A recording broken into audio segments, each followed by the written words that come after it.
Hey there folks, welcome to the Cartoon Gamer Q&A. I've done one of these before, but I figured with my channel hitting its 10-year anniversary last year that it'd be a good enough excuse to churn another one out. So you've asked me some questions and now I'll do my best to answer them. For this Q&A, I'll try my best to go in some sort of order. We'll start with the questions left on my community tab, then on Twitter, and finally the comments left on my update video. So without further ado, let's go! First question comes to us from Drake Mystic, who asks, what's my favorite ice cream flavor? And I already brought this up in the past, I've already answered this question before, but I'd say some of my favorites, well, vanilla, yeah, don't judge me, I like vanilla, cookies and cream, and bubblegum. Those are probably my favorites. It's been a little while since I've diversified my ice cream tastes, but I know I really like those. Those have been my favorites for the longest time. G-Clip asks, what are your thoughts on the rise of the TMNT movie? And man, I thought it was great. I thought it was a really good movie for both people who were fans of the show and for people who may not have seen a thing on Rise of the TMNT.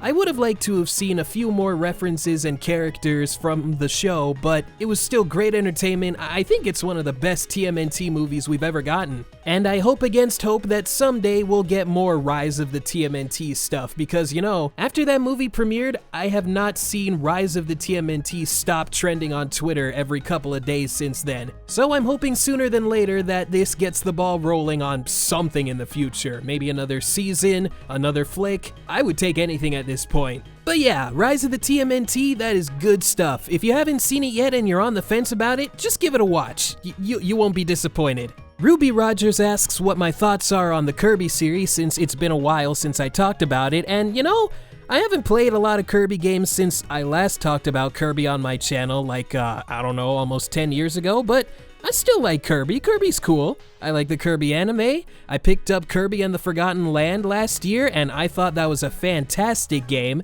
so Kirby's in my good books. I got nothing bad to say about Kirby. After playing Forgotten Land, I actually want to check out more of the Kirby series in the future. Aaron Brooking asks, what's my go-to Tim Hortons order? And these are the real questions right here. I like this guy. So I don't do it often because, you know, fast food all the time isn't good for you, but my go-to Tim Hortons order for, let's say breakfast, that would be just an English muffin sandwich with like eggs, bacon, cheese, a hash brown, and a French vanilla. That's always my go-to comfort breakfast from Tim Hortons, and yeah, say what you want about it, but I like it. In the 6th grade, we had this thing called Friday lunch where the 6th graders, which was the highest grade that my school went, they could go out every Friday with whatever money they had and just go explore downtown Toronto. But me being the simple man that I was, I would just go to the Tim Hortons that was right outside the school, and my sandwich of choice was turkey, lettuce, tomato, Swiss cheese, mayonnaise, and I would usually go with like an apple juice or an orange juice. Or no, usually I would get like a donut and some milk on the side, and that was all I needed to be happy. In more recent years, I don't think they have Swiss cheese, at least where I am, and it really bothers me. What is my favorite Star Wars movie? I haven't really seen any of the Star Wars movies. You what? No, but seriously, I remember seeing the first 3 movies a long time ago, but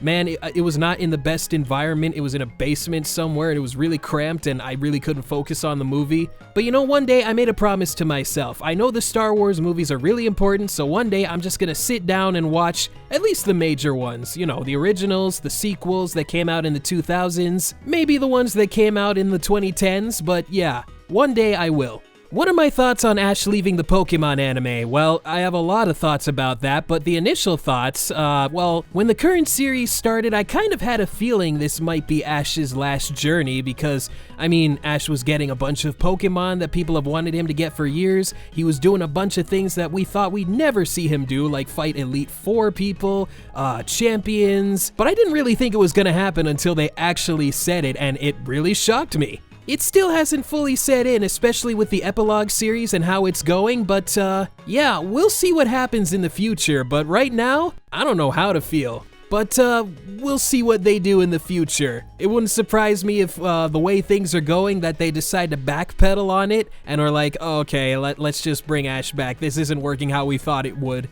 Mariana Barbara has 3 questions for me. I will do my best to answer the last 2 because I really don't think I have a favorite sci-fi movie. My favorite character in the Pokemon anime, well, it kind of has to be Team Rocket, but you know that already. If you haven't seen me talk about Team Rocket for 37 minutes, I implore you to do so. I'm sure I have some other favorites in there, but Team Rocket, yeah, they are probably my favorite characters in the anime. And if Pokemon was real, which creature would I pick for my starter Pokemon or companion? And there's a lot of options, but the one I'm thinking about right now, I would say Trico. I love Trico. I mean, he's one of my absolute favorite Pokemon, so I'd say Trico, just to be safe today. Does nostalgia make you happy or sad? Well, it kind of depends on the context, and yeah, I mean, nostalgia does a lot of things to people. Like, I'm not nostalgic for TV shows or video games, but I am nostalgic for places that I've lived or have been in, and smells, oddly enough. I'm nostalgic for a lot of smells. Like, I'll go outside and I'll smell rain,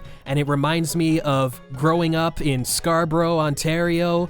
And it's like, this is what it used to smell like outside. But nostalgia is very powerful. It can make me happy, it can make me sad, it can make me feel a lot of things. Super Austin asks, what's my favorite series in the Pokemon anime and why is it my favorite? Well, I'll try to keep this brief, but I would say that some of my favorite series in the anime were Diamond and Pearl, X and Y, but Sun and Moon, the more I think about it, Sun and Moon might be my favorite of them all. There was so much going against it in the beginning. I mean, so many fans were like, oh, this doesn't look as good as X and Y, the animation style, blah, blah, blah, blah, blah. I don't know what everybody was so upset about. It's got some of my favorite animation in the series. All the characters have something to do. There are barely any characters of the day. A lot of the characters you see are recurring characters. It really handled the subject of death better than any other Pokemon series before it, and it legit made me cry on like several occasions. Like, I didn't think that would happen. I didn't cry when Butterfree got released, but I cried when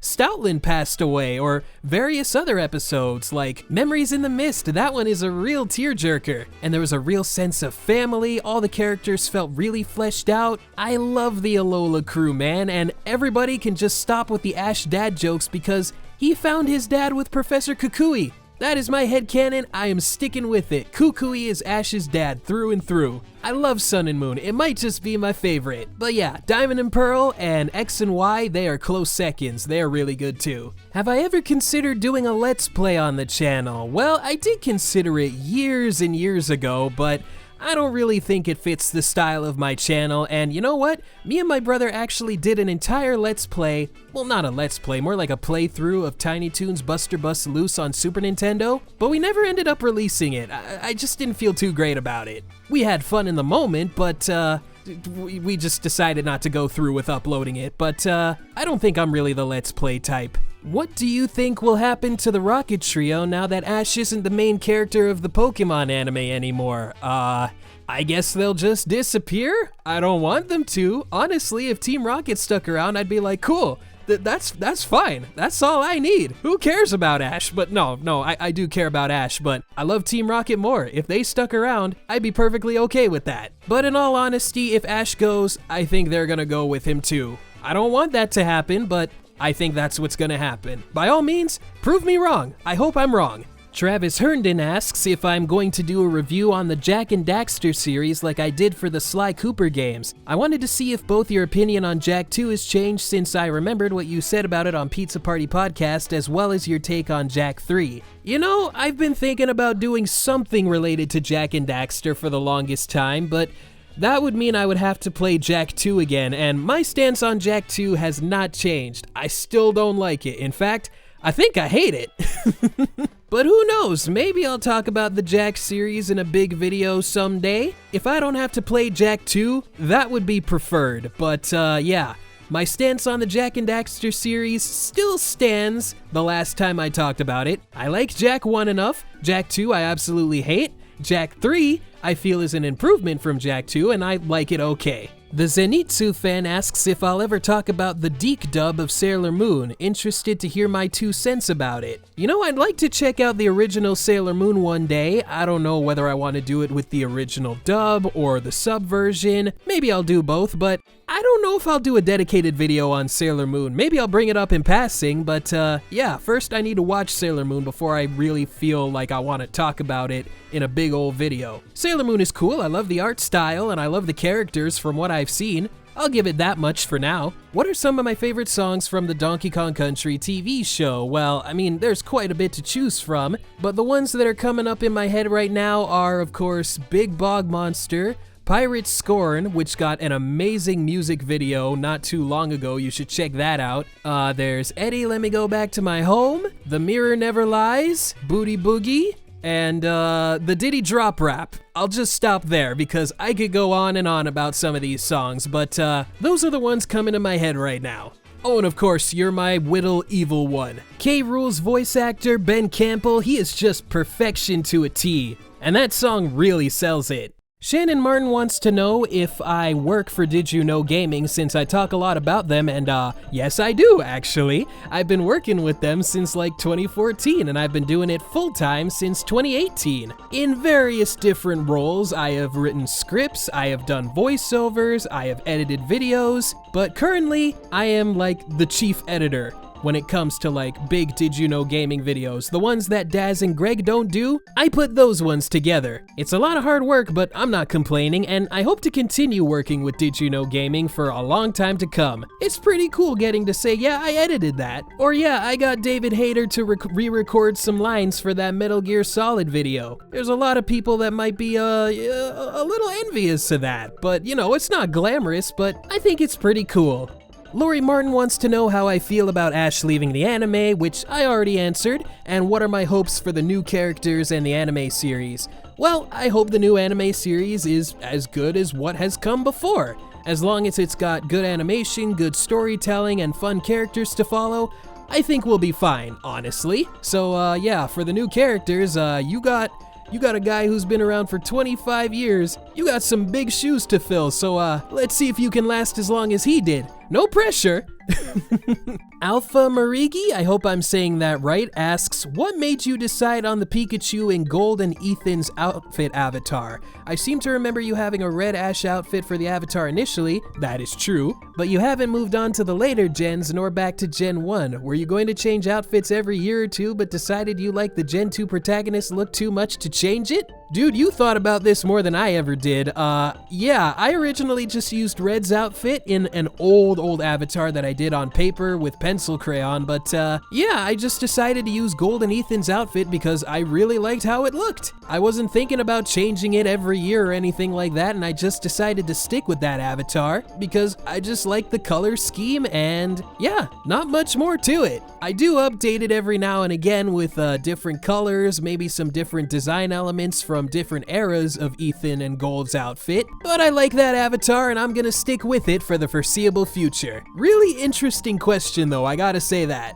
Since I'm a fan of Killer Instinct, have I tried any other fighting games, and if I have I gone through their complex mechanics? Well, yes, I love Killer Instinct, and I have dabbled in a couple other fighting games, notably Skullgirls and Smash Brothers, but I'm gonna guess you mean more conventional fighting games, so yeah, aside from that, I don't really delve into fighting games too much. I'm more of a casual fan of fighting games. I love character designs and music and stuff, but I'm not the kind of guy who likes to go into complex mechanics of fighting games. That's not really my thing, but when it comes to something like Skullgirls, I just want to look at that game and perform crazy techniques by just mashing buttons or a few combinations that I can remember off the top of my head, but you're not gonna see me at EVO or anything like that. Any plans on doing more videos like my Sly Cooper retrospective? Yeah. I've had some ideas stirring because I really liked making those Sly videos, and I'm actually working on something right now. You'll just have to wait and see what I come up with, but yeah, I'd like to do much more of those in the future. Working on one right now. Stay tuned for more. G-Clip also wants to know, out of all the mainline Pokemon remakes, which are my favorites, and I'd have to say maybe, it might sound like a bit of a cop-out, but Heart Gold and Soul Silver, those are my absolute favorite remakes in the series. I mean, they do so much, not just for Gold and Silver, but they also integrate stuff from Crystal, and yeah, the first time I heard the Legendary Beast theme was in Heart Gold and Soul Silver. I didn't play Crystal until years later. Fire Red and Leaf Green are a close second, and Omega Ruby and Alpha Sapphire are in third. I really liked a lot of what Oris did, honestly. I haven't played the Diamond and Pearl remakes, I haven't even played the original Diamond and Pearl games, to be honest with you. And you know, one day I would like to give Let's Go Pikachu and Eevee a shot. I think enough time has passed where I'm like, you know what, sure, why not? Let's see what it does differently. Alright, now let's answer a few from Twitter. Any other monster-catching franchises you'd like to do videos about in the future, like Digimon, Monster Rancher, Yokai Watch, etc.?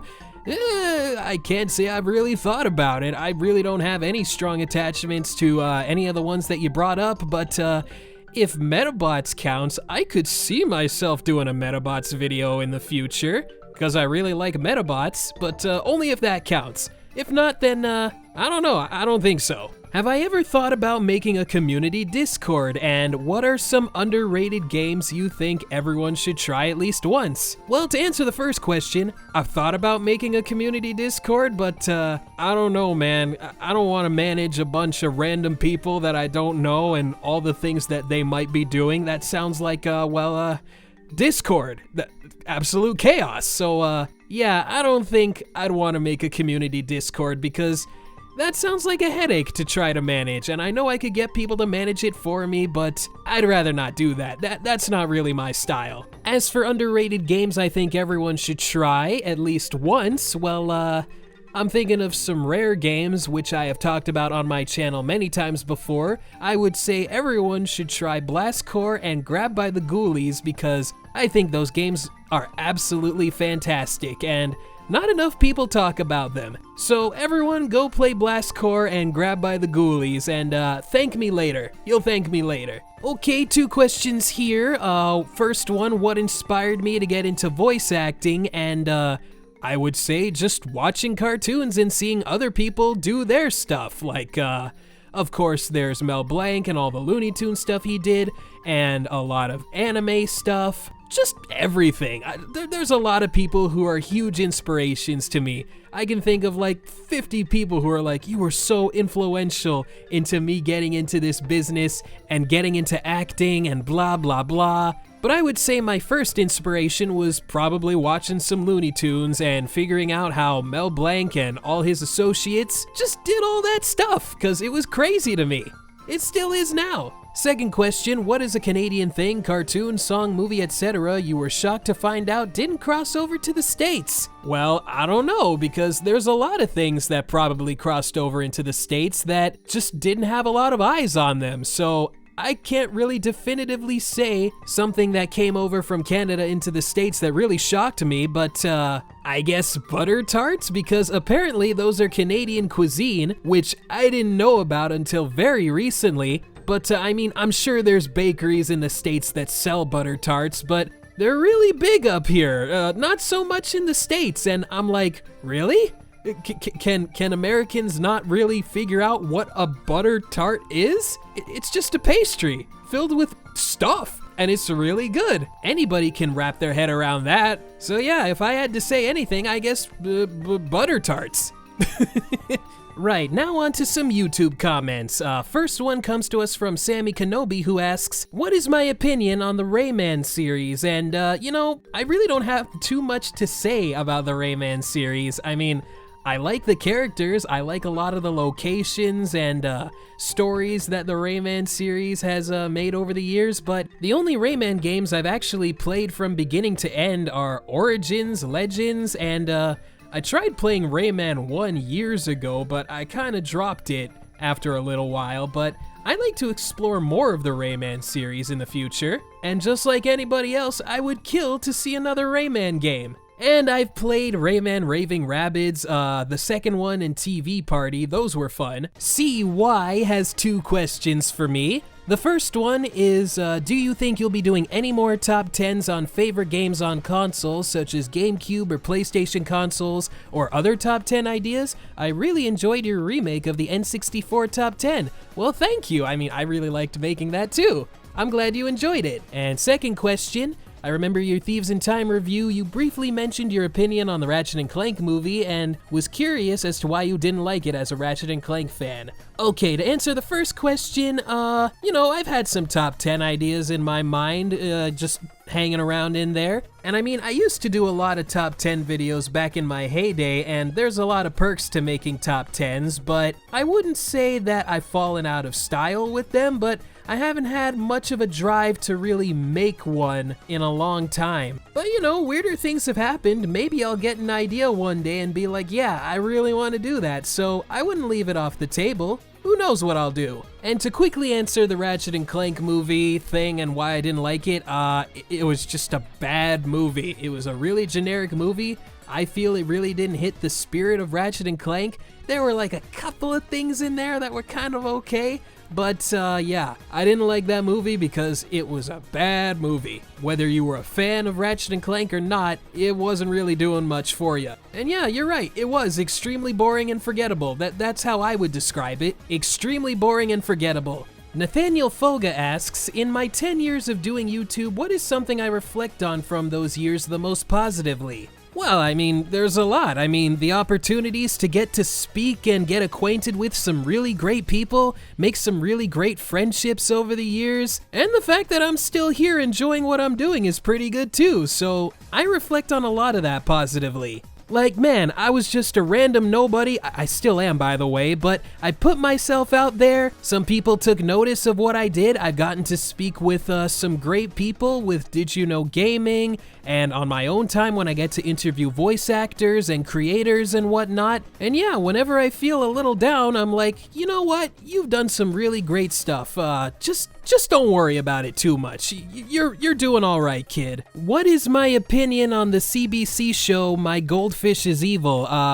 Well, I knew it existed. It was always on for what felt like a decade, but I have no strong opinions on it one way or the other. It's just kind of a whatever show. I know it existed, and that's more than most people can say. 2 questions here. Has there been a Pokemon game that I haven't played yet? And what is my least favorable Pokemon games that I have ever played? To answer the first question, yeah, there's quite a few Pokemon games that I haven't played, like a lot of the spin-off games, like Hey You Pikachu and Pokemon Channel I've never played, but I'm not really in a hurry to play those because I hear they're not very good.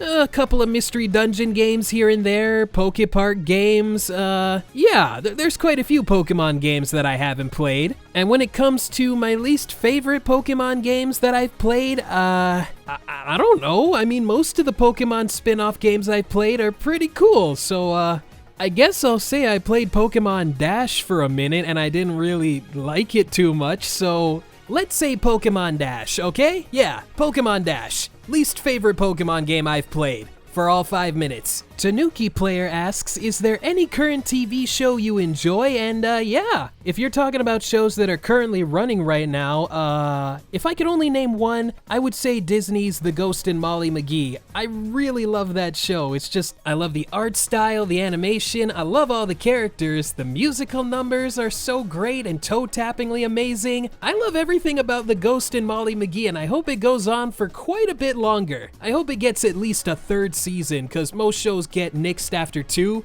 but I hope it goes on for longer than 2. It's just a great, good feel, cozy, really cute show. Mr. Grit has 2 questions. First one, whenever you talk about the casting in any topic, which by the way, they're my favorite parts just cause knowing how insane the range of the VA in question, was there a certain search or moment when learning about the VA that was unexpected or took you by surprise? Second question, would you consider doing a video regarding your experience with TV watching? Like blocks or events or crazy stuff that happened in the broadcast, intentional or unintentional? Well, to answer the first question, I mean, there's so many different things where I'm like, oh wait, this voice actor did this, and they're also known as this thing and this thing? Yeah, I know, very descriptive, but I mean, when I bring it up in the video, I'm legit surprised, and I'm like, everybody needs to know this because this is amazing. This actor did this, and this, and this, and I want everybody else to know.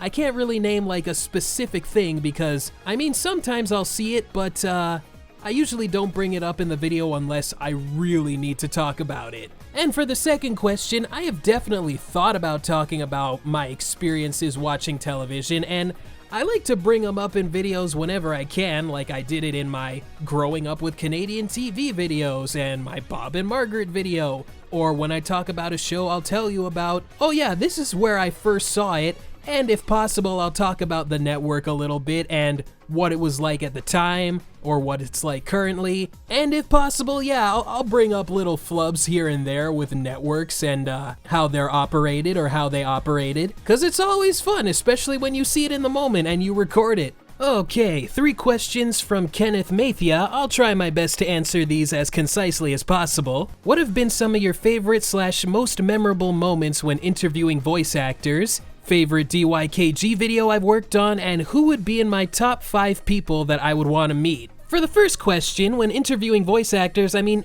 any chance I get to speak to somebody who's worked on something is pretty memorable and my favorite thing ever, especially in the moment. I've loved all of them, but I really enjoyed speaking with Oliver Wyman, Ollie. He's really cool, and I really hope I get to speak with him again. I've been trying to coax him into doing another interview, but he's not really online too often, so hopefully when he is, I would love to get to speak with him again. Speaking with David Ghosty Wills, the voice of Fergie Fudgehog, Buggy the Clown in One Piece, that was really cool. That was a really good interview too, and Michael Hegney, Mike, he's really cool too. You see, I love them all, and I hope to do more in the future and have more stories to share. To answer what my favorite Did You Know gaming video was to work on, well, aside from the ones that were all me, from like writing, voiceover, and editing, I guess a more recent example would be the Pokédex video that we did back in 2021. That was a lot of fun to put together and to just learn about all the cool stuff from that Pokédex that never got released outside Japan, getting Nabo Gasawara to translate it all for us, and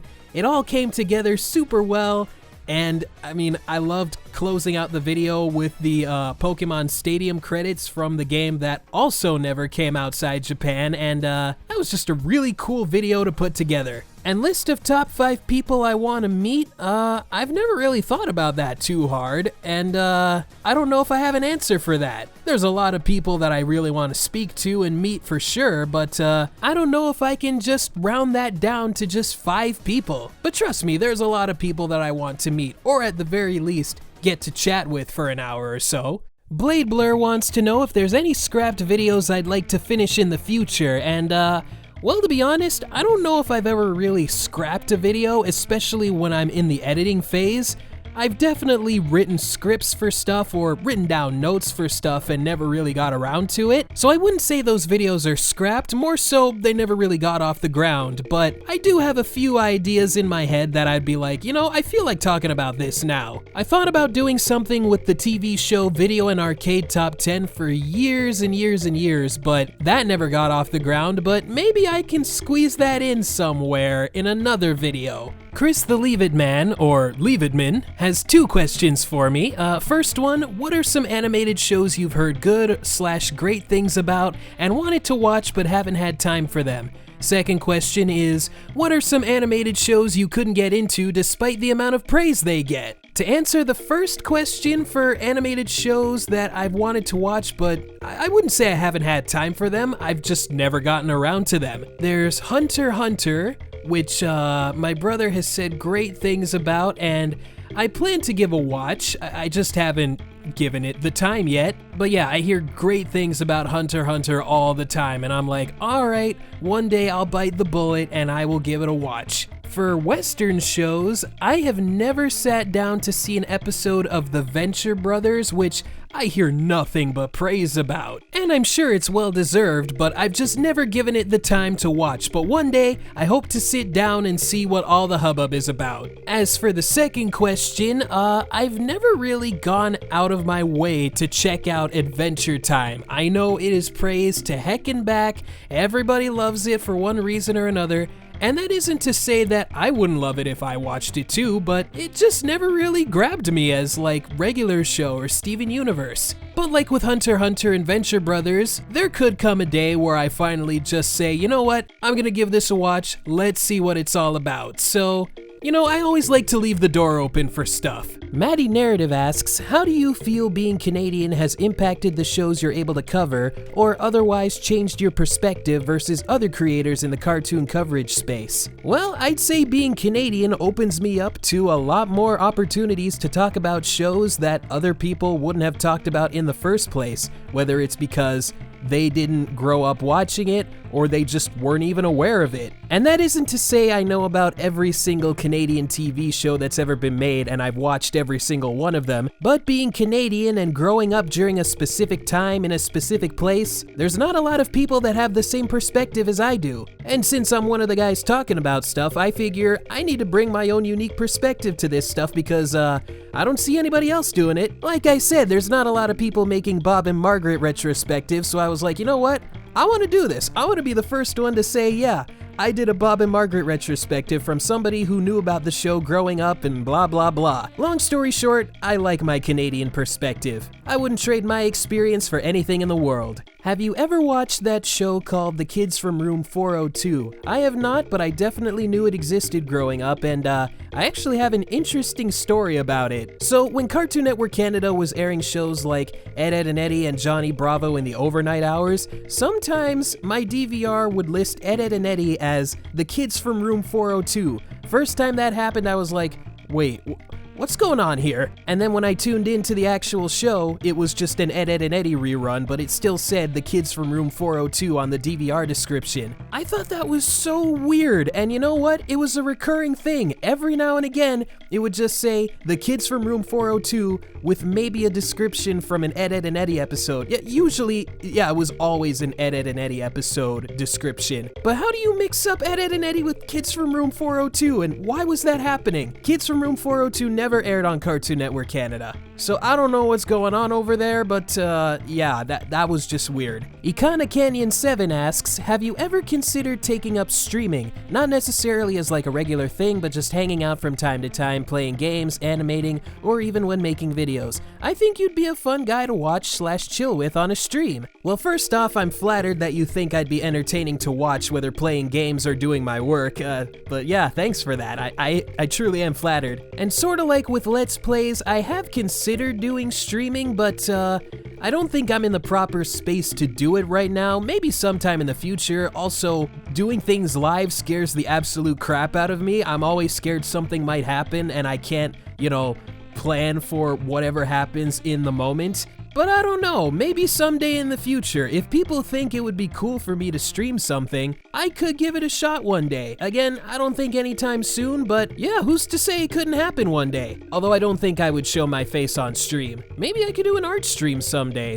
that could be cool. Will you be doing a remake of your Pokemon team video? I still want to know your team for Platinum and other games. That's pretty bold of you to think that I played Platinum, which I have not, but I haven't had any immediate ideas to remake that team video, but it might be a fun idea sometime. I'm not gonna promise anything, but I have made a lot of teams since that video, and I might be able to say some stuff about my later teams, but if I ever do remake that video, if I ever do make a follow-up to that video, you guys will be the first to know. Is there someone or a group of people you really wish you could interview but can't due to certain circumstances, i.e. language barrier, hard to contact, deceased, etc.?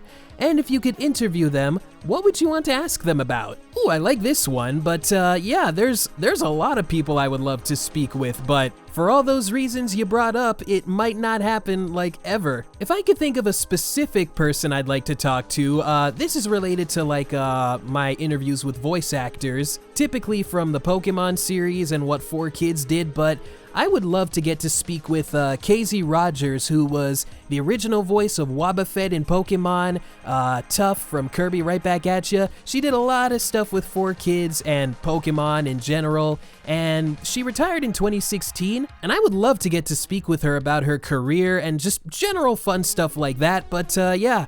She doesn't really have an online presence, so that's gonna be a bit tough, but yeah, who knows what'll happen. I'm not gonna hold my breath, but I'm also a firm believer in never giving up hope, so hopefully, one day that could happen, I don't know. Related to that, Johnny Eat World asks, even if you think you could never get a hold of them, who are some of your dream Up North and Personal guests? Up North and Personal, by the way, if anybody doesn't know, that is my new podcast series where I speak to Canadian talent from voice actors, animators, writers, you name it. And would you ever try and interview some of the hosts at YTV like Carlos, Sugar, AJ, or even maybe Scott Yaff and the YTV voice guy? Dude, I would love to speak to anybody who says yes. Yeah, I would love to speak to any of the YTV hosts. I would love to speak to Carlos, Sugar, AJ, like you listed, Andy, who replaced AJ in Crunch after like a year.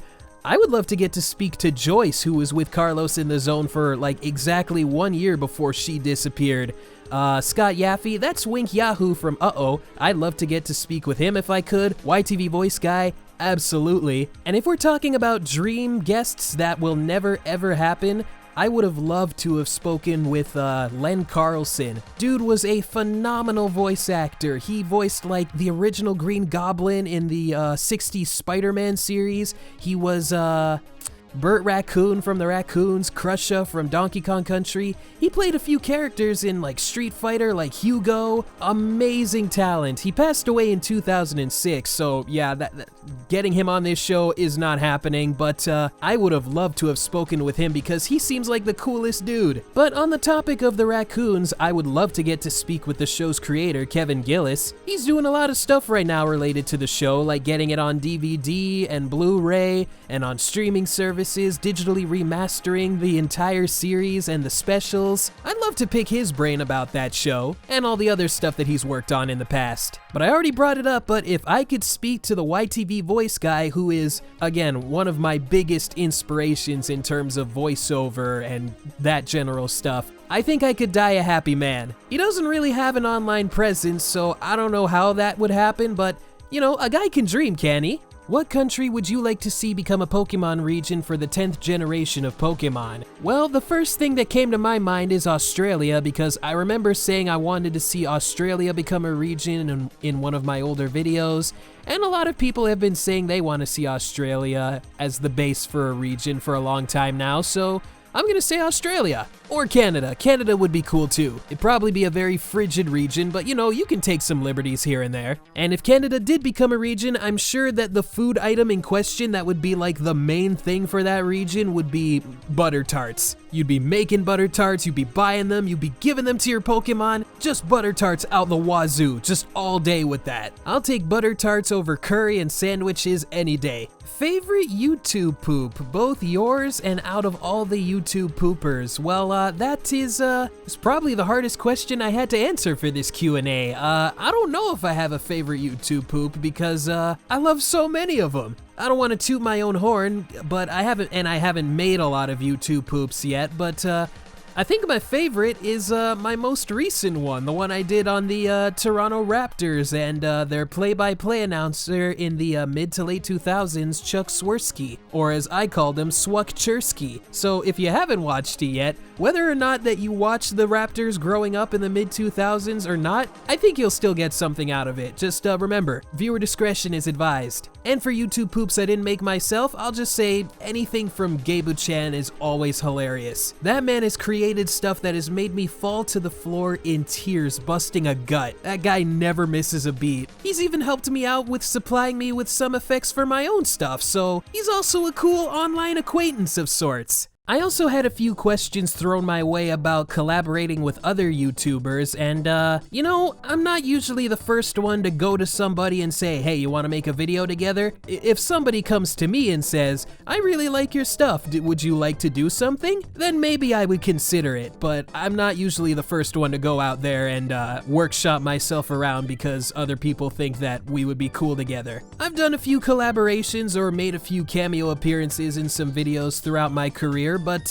that's not really something that I go out of my way to do. And hold up, we've got a last minute question from FancyFancy64 who asks, have I ever heard of Jim Henson's Dog City? You know, I definitely heard about the property for years, but I never really looked into it that much until you sent in this question. It was actually something I wanted to check out, but I thought, why the heck not? So as of this recording, I watched it last night and I really like it. I've only seen the first 2 episodes, but it really hooked me. It's got that great Jim Henson charm with the puppets. I love the animated segments. It's actually really funny and I really like all the dog puns. The voice acting is great, yet another great show from Nelvana with a Toronto voice cast. I hear some changes come with the 3rd season and some people are divided on that, but I want to see where this show goes. There's only like 30 episodes, so it's not going to take me too long to get through it. But so far, I'm liking what I'm seeing, and I'm not going to promise anything, but I feel like I might talk about it sometime in the future. Whether in its own dedicated video or a compilation video, I can definitely see myself talking about this show. So, I guess I have Fancy 64 to thank for, me getting a jump start on watching this show, so thanks, dude. And, I think that'll do it for this Q&A, so, I just want to say thanks to everybody who sent their questions in, and,